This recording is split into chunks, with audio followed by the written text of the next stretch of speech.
Your brain is lying to you all of the time. And psychology and neurology prove it.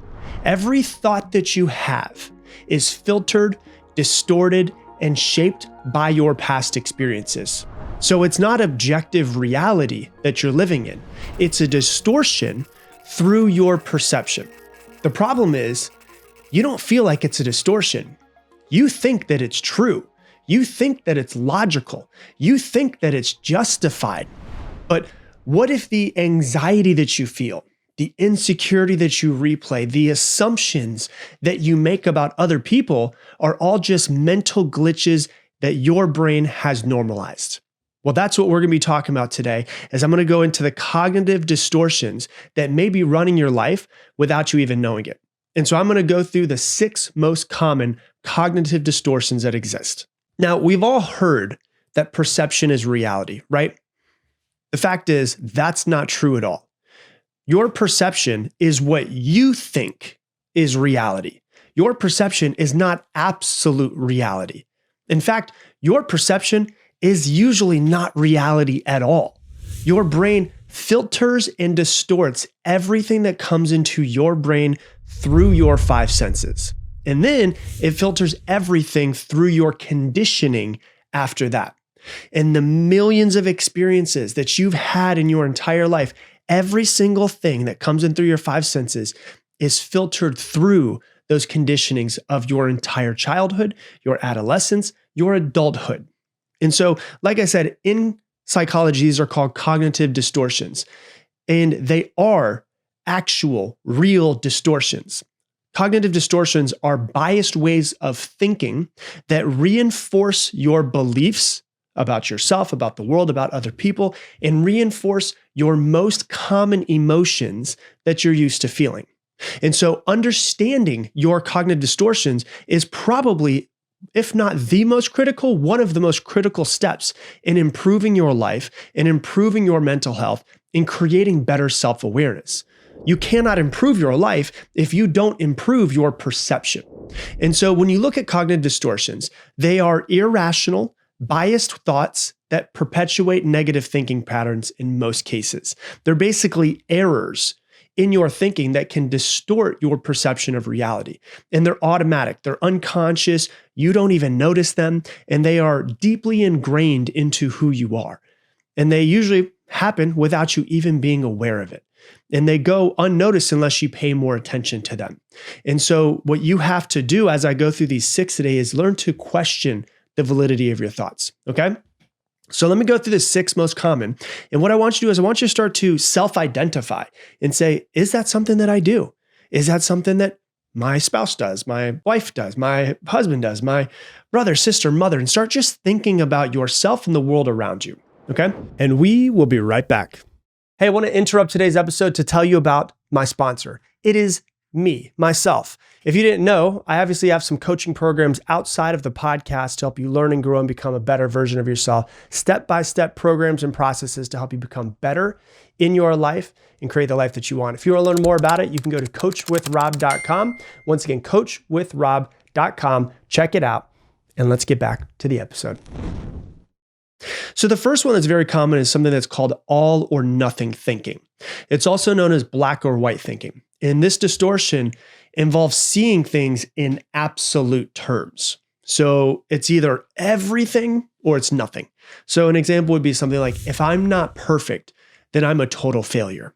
Or if I don't get an A on this test, then I must be stupid. Or if you miss a deadline at work, you think I'm never going to get a promotion. If you're in fitness and you're trying to lose weight and you mess up and eat badly one time over the course of one day, right? You think I'm never going to hit my fitness goals.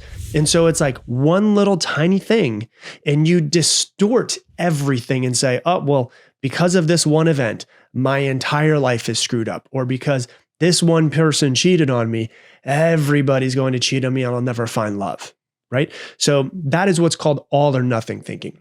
Number 2 is called overgeneralization.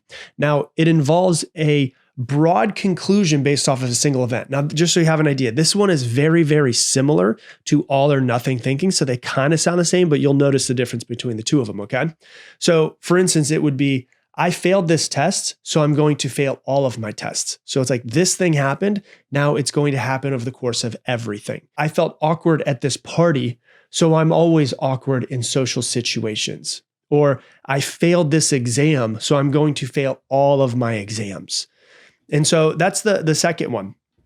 The third one is called negative mental filter. This is also called negativity bias. Like I would say pretty much every person has a bit of this that lives inside of them. I've done entire episodes just specifically on negativity bias before. So this distortion involves focusing solely on the negative aspects of a situation and ignoring all of the positive aspects of a situation. And so an example would be something like, I made a mistake in my presentation, so the whole presentation was a disaster, right? Like you could have had people say that you did a great job, but because of that one mistake, you think you screwed everything up. Or, you get a work review and it says, you did a great job at this, you did a great job at this, you did a great job at this thing needs improvement, you did a great job at this. And all of your focus goes to the one thing that needs improvement, and you just don't pay attention to anything that said you did a great job, right? Or I've done this before. I've literally done this before where you post something online and you get a bunch of positive comments and maybe one negative comment, and you're focusing on that. I remember probably about 8 years ago, I posted something and I had so many positive comments and I had one negative comment. And I remember about 2 hours later, I was thinking about that one negative comment. And I was like, this is crazy. Like there was like 999 positive comments and one negative comment. And my brain just forgot about 999 positive ones and went, well, what's this one negative one, right? So that's like the negativity bias. It could also be like you have a great time at a party and you say one weird thing, right? We've all done it before. And you go home and you dwell on that one negative thing, that one thing where you're like, oh my God, they must think that I'm so awkward after that. Okay, so that's the third one. So the fourth one is called discounting the positive. And this one involves dismissing all of your positive experiences by basically insisting that they don't count. And so, for example, like you would say something like, oh, I only did well on that assignment because it was easy. And I'm sure everybody did well on it. Or you do a presentation on work and everybody's like, you did such a great job. You did such a great job. And you're like, well, they only said that I did a great job because they felt bad for me, or because they felt like they needed to. Or you get a compliment and you're like, oh, they're just being nice. They don't actually think that I look good, right? And so it's like, it's taking a positive thing and being like, nah, that doesn't count. No, it doesn't count at all. Like if you're a type of person who has trouble taking compliments from other people, discounting the positive could be a cognitive distortion of yours. That's the fourth one. The fifth one that's very common is something called labeling. It involves attaching a negative label to yourself based off of a behavior. And so you take your behavior, something that you did, and make it your identity, which is who you actually are. And so you label yourself. And so like you might mess something up, which is a behavior, and then you make it your identity and you say, I'm such an idiot. Or you fail a math test and then you say, I'm terrible at math. Or you screw up at work and you say, I'm terrible at my job. You have the whole thing happen at a party, you're questioning yourself after the party, and then you're like, I'm so awkward. Or you lose your temper with your children one time and you say, I'm a terrible mother, right? Or you sleep in one time, you say, I'm just lazy. So you're taking a behavior and making it your identity. And that is basically what labeling is. And then the last one I want to cover with you before we go deeper into how to work through these is something called catastrophizing. This is a cognitive distortion where a person expects the worst possible outcome in any situation. And so you basically imagine the absolute worst that can happen, and it leads to increased anxiety, stress, helplessness. And, if you've had somebody very fearful in your life, like if your parents are very fearful, they're probably like this as well. Like, if you look at like job performance, for instance, right? Maybe make a small mistake at work. Catastrophizing thought would be like, I messed up this project, I'm going to get fired, right? It's like, it's just a small mistake. You're not going to get fired. That would be catastrophizing. Maybe we'll go back to saying something awkward at a party again, right? And you're like, you say something awkward at a party, or you think it might have been perceived as awkward. And so it's like, everyone now thinks that I'm an idiot. They're never going to want to talk to me again. It's like, where did that come from? It's too much. It's like so So far-fetched if you think about it. Or in like a relationship, like your partner doesn't reply to your text message for a few hours and you're like, they must be angry, then they want to break up with me. That's catastrophizing. So when you look at cognitive distortions, why do we have them? Like, why do these exist in the first place? It comes down to something in psychology that's called secondary gains. It's actually doing something for us. Even if we don't know what it is, it's doing something. Usually what it's doing is protecting us. It is a defense mechanism in some sort of way. And so in most cases, it's usually protecting you most of the time.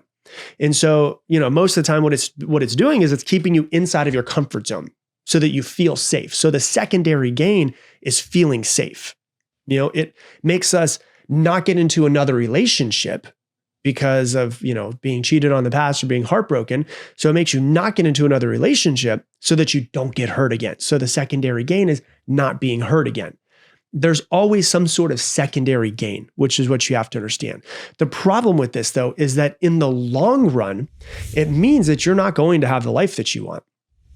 It'll make you feel safe in the short run, or it'll make you feel right in the short run, or whatever it might be in the short run. But in the long run, it's going to make your life miserable. Like, you're going to miss out on a lot of opportunities. You're going to hold yourself back and speak negatively to yourself and think small of yourself. It will keep you in your comfort zone if you don't recognize it and question it and work against it.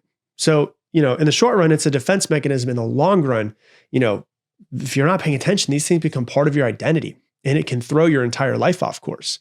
And so short-term avoidance turns into long-term suffering. And that's usually what a cognitive distortion does, is it makes you avoid something in the short term for the secondary gain of protection, but that turns into long-term suffering. Okay. And so let's talk about the step-by-step process of how to get past your cognitive distortions once you identify them. The first thing you need to do is you need to become aware of your thinking. Like, the amount of people in this world who think they think clearly, but don't, is like 99% of people. Like, everybody listening to this podcast, we think clearly and logically and based off of fact, but we don't at all. Like, most people do not think clearly. And so you need to become aware of your thinking. You need to write your thoughts down on a piece of paper and get clear on what you're actually thinking. That's the first thing. And then ask yourself, what short-term benefit of thinking this thought exists? Like, find the short-term benefit. Find the secondary gain for you.